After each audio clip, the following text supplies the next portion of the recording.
नमस्कार दोस्तों, सिंधु क्लासेस में आप सभी का स्वागत है। इस वीडियो में हम करेंगे महत्वपूर्ण समितियां यानी कि कमेटी यानी कि पैनल। तो इस वीडियो में हम जुलाई से दिसंबर तक की समितियां कवर करेंगे और इसमें हम देखेंगे कि कमेटी को किस संस्थान ने बनाया है। गवर्नमेंट ने बनाया है, रिजर्व बैंक ने बनाया है या फिर सेबी ने बनाया है। तो इस प्रकार हम देखेंगे उसके हेड कौन हैं और उस कमेटी का काम क्या है। अगर आपको देखना है जनवरी से जून तक की कमेटी तो डिस्क्रिप्शन में लिंक मिल जाएगा या फिर चैनल पर विजिट करके आप देख सकते हैं। तो चलिए वीडियो को शुरू करते हैं।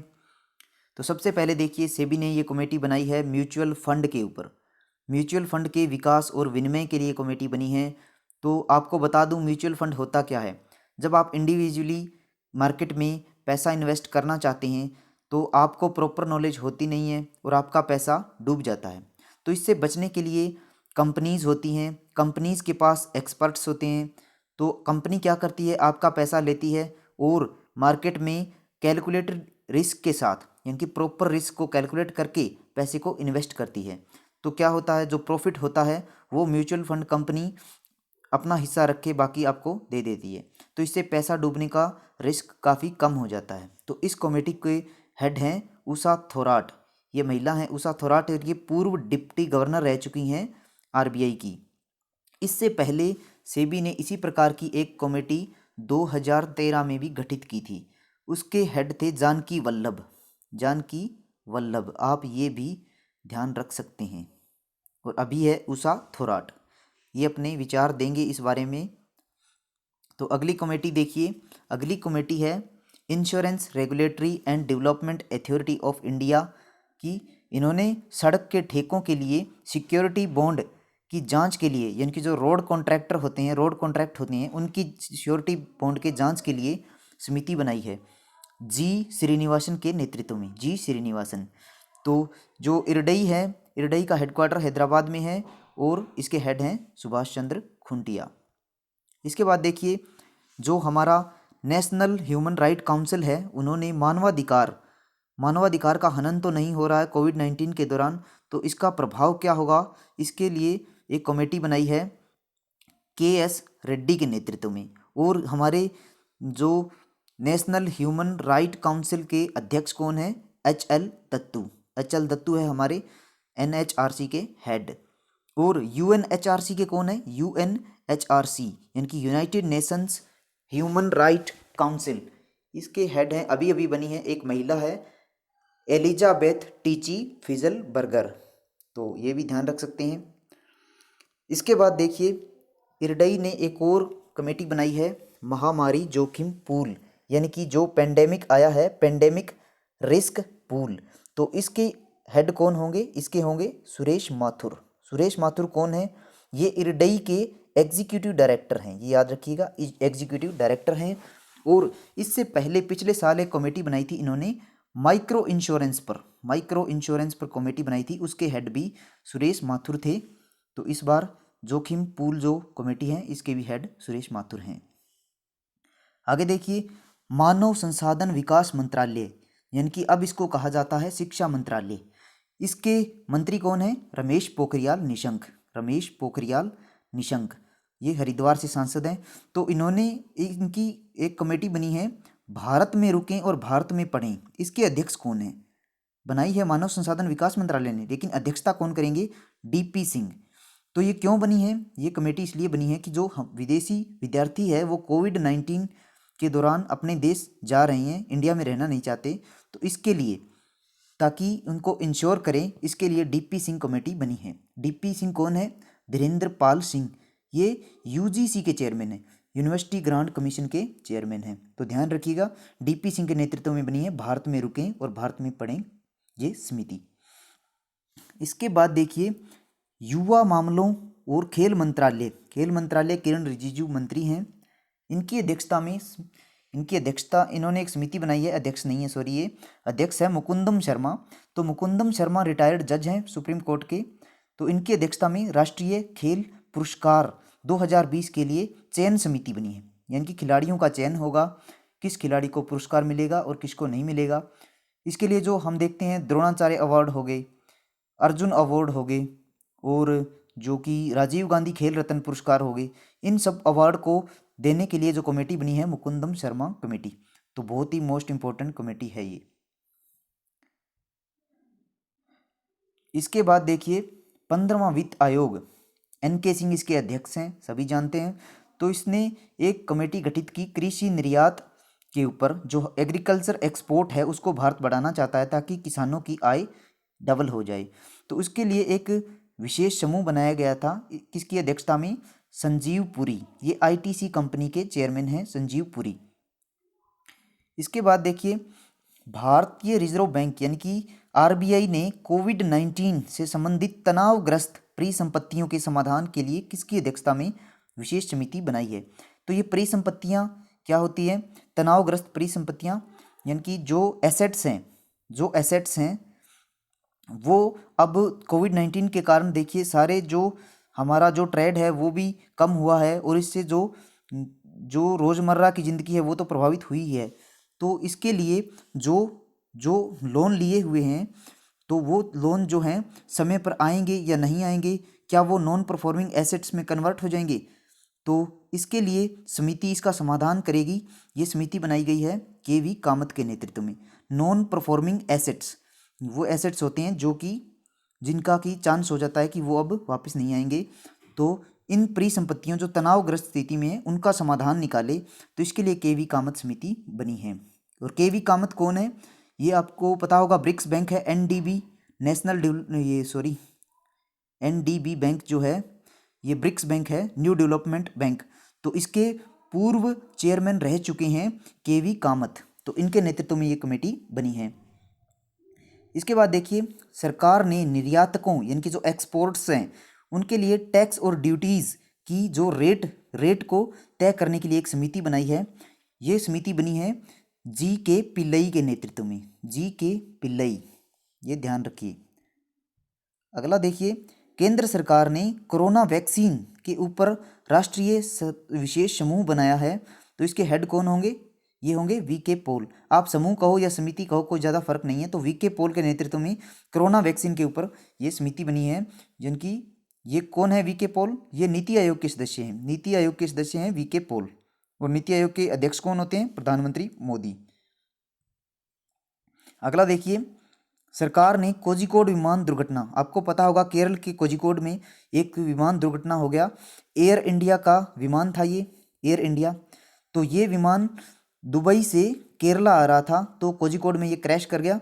तो इसमें जो लोगों की मृत्यु हुई है, तो ये दुर्घटना हुई है, क्यों हुई है, इसके कारण क्या थे, इस दुर्घटना के लिए कौन जिम्मेवार है, इसके लिए एसएस चेहर कमेटी बनी है, एसएस चेहर।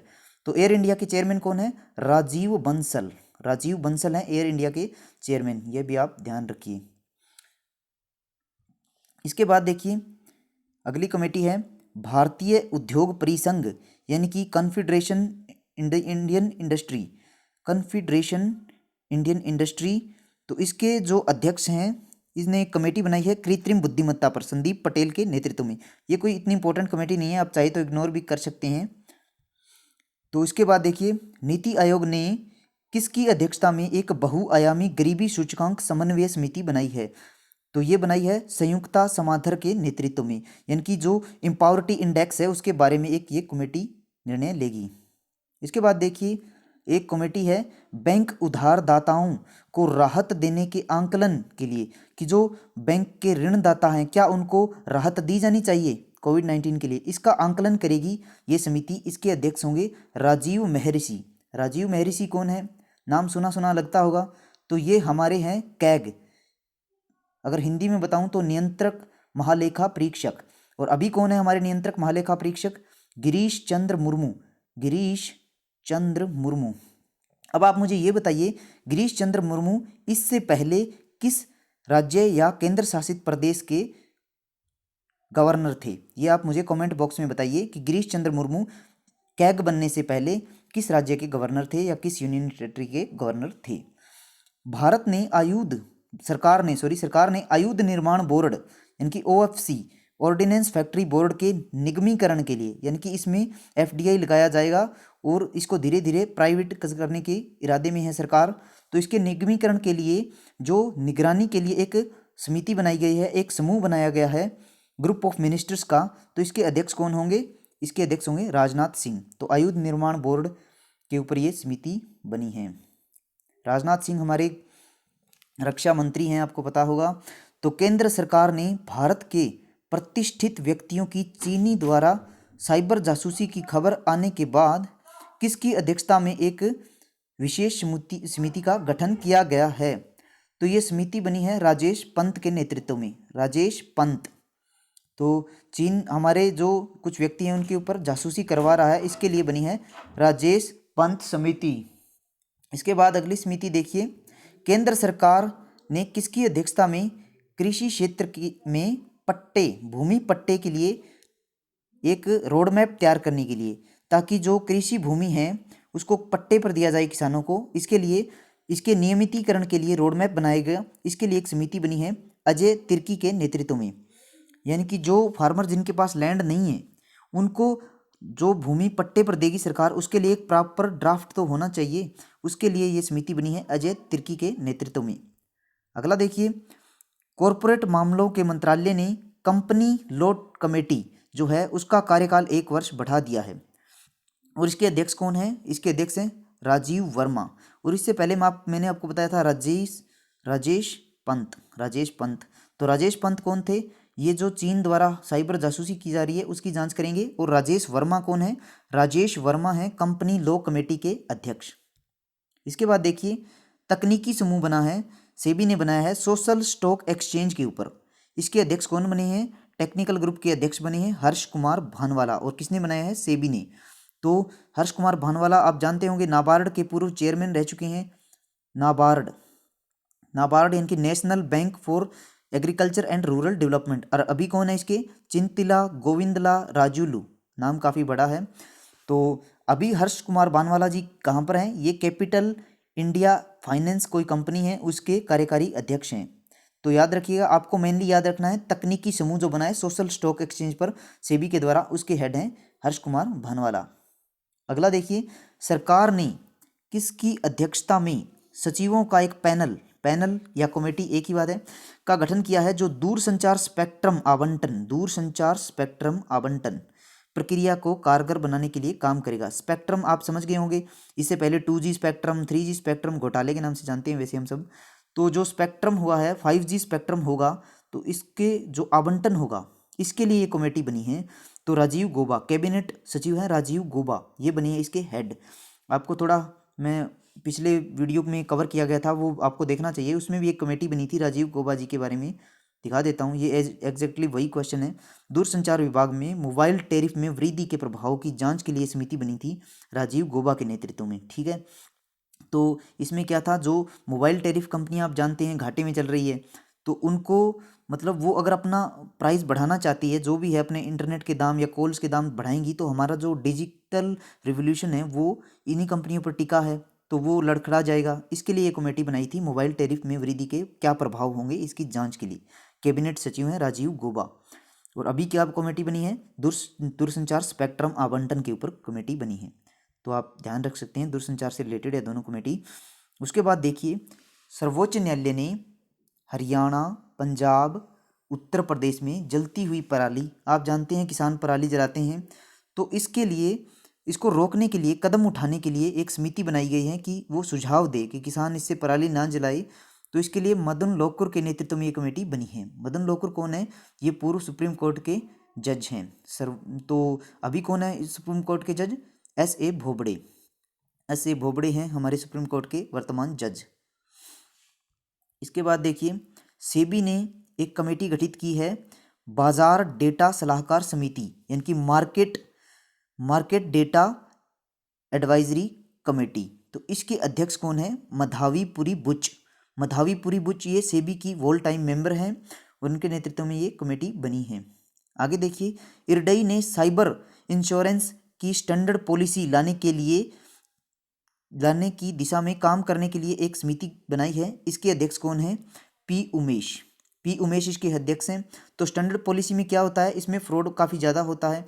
इंश्योरेंस कंपनी के जो एजेंट होते हैं वो कुछ बोलते हैं और पॉलिसी दिलवा देते हैं, और एक जो डॉक्यूमेंट होता है उनमें कुछ और लिखा होता है। तो ये सब ना हो इसके लिए ये कमेटी बनी है स्टैंडर्ड पॉलिसी को लाने के लिए।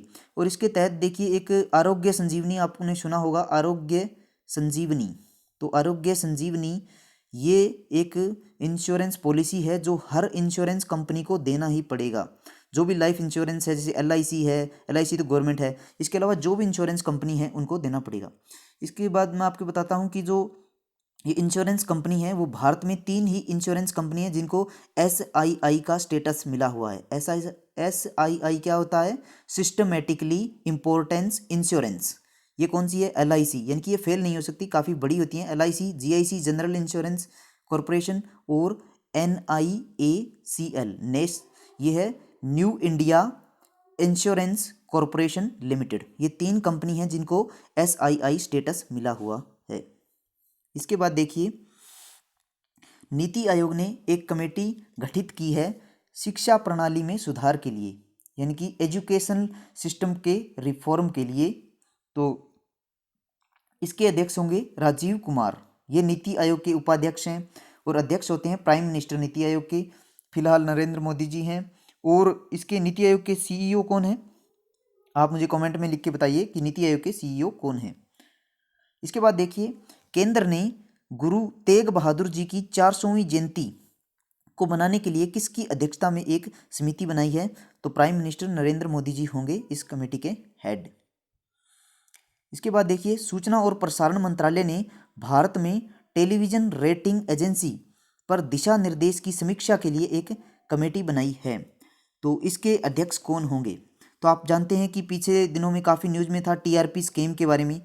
तो इसके लिए कमेटी बनी है शशि शेखर वेम्पति के नेतृत्व में। शशि शेखर वेम्पति कौन है? ये प्रसार भारती के चेयरमैन हैं, प्रसार भारती। तो शशि शेखर वेम्पति के दिशा निर्देश में भारत में टेलीविजन रेटिंग एजेंसी पर दिशा निर्देश की समीक्षा करेगी, यानी कि रिव्यू करेगी। जो दिशा निर्देश हैं, जो गाइडलाइंस हैं, उनको रिव्यू करेगी ये कमेटी शशि शेखर वेम्पति समिति। इसके बाद देखिए जो NCR है, नेशनल कैपिटल रीजन है, उसके आसपास जो वायु गुणवत्ता प्रबंधन पर एक कमेटी बनी है, इसके हेड होंगे MM कुट्टे। तो ये भी ध्यान रखिएगा।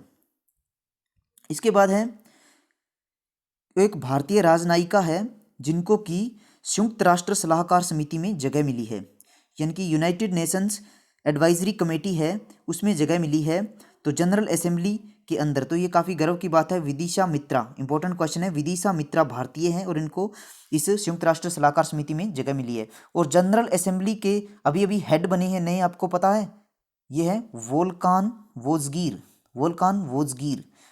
इससे पहले कौन थे? तिजाने मोहम्मद बंदे, और अभी बने हैं वोल्कान वोजगीर। ये भी इंपॉर्टेंट क्वेश्चन है। उसके बाद देखिए नीति आयोग ने हाइपरलूप तकनीकी व्यवहारिकता का अध्ययन करने के लिए किसकी अध्यक्षता में एक पैनल गठित किया है?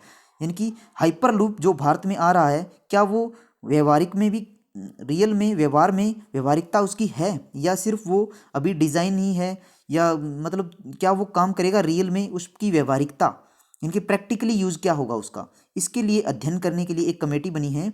इसके अध्यक्ष होंगे वी के सारस्वत कौन है? ये नीति आयोग के सदस्य हैं।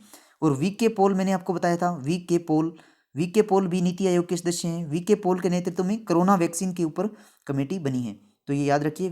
तो VK पॉल भी नीति आयोग के सदस्य हैं और VK सारस्वती ये हाइपरलूप को स्टडी करेंगे और बताएंगे। इसके बाद देखिए, इसके बाद इंपॉर्टेंट कमेटी केंद्र सरकार ने बनाई है तकनीकी शिक्षा, यानी कि टेक्निकल एजुकेशन जो है उसको मातृभाषा में कैसे दी जाए। इसके लिए रोड मैप तैयार करने का जिम्मा सौंपा गया है अमित खरे को। अमित खरे ये ADB के एग्जीक्यूटिव डायरेक्टर हैं। तो दोस्तों इसी के साथ ये वीडियो यहीं पे समाप्त होती है।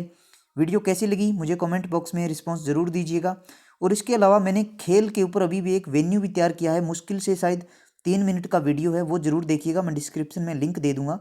उसमें बताया गया है कि एशियाई गेम कहाँ होंगे। एशियाई गेम जो हमारे एशियाई गेम है, यूथ ओलंपिक गेम है, इस पर काफ़ी कन्फ्यूज़न रहता है बच्चों को कि शीतकालीन यूथ ओलंपिक कब होंगे, ग्रीष्मकालीन यूथ ओलंपिक कब होंगे, राष्ट्रमंडल यूथ ओलंपिक गेम कब होंगे, और पैरा अलग जगह पर होंगे और जो नॉर्मल वाले हैं वो अलग जगह हो रहे हैं। तो इसके बारे में मैंने एक वेन्यू तैयार किया है, आप चाहें तो वो देख सकते हैं, काफ़ी इंपॉर्टेंट है।